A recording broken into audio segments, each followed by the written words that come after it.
Alright, we're going to stick some Tannerite underwater and see if we can hit it and make it blow up.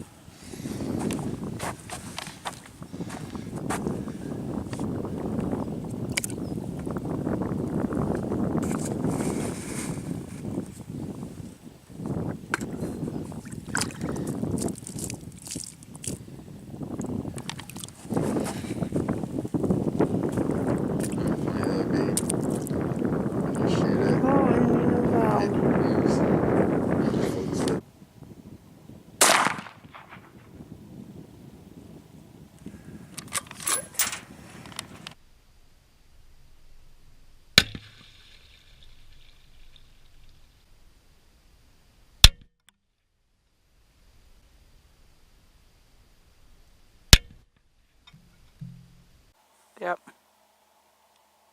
Alright, for those of you that didn't notice the bucket changed colors, we missed the first shot. Let's see if we can't get it this time.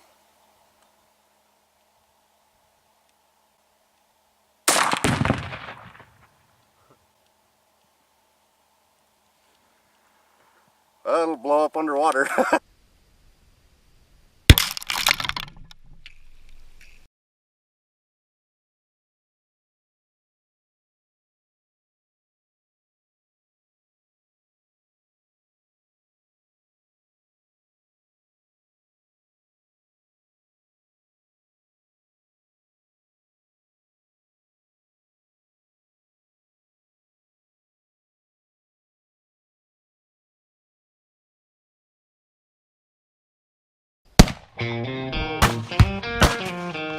That worked a lot better.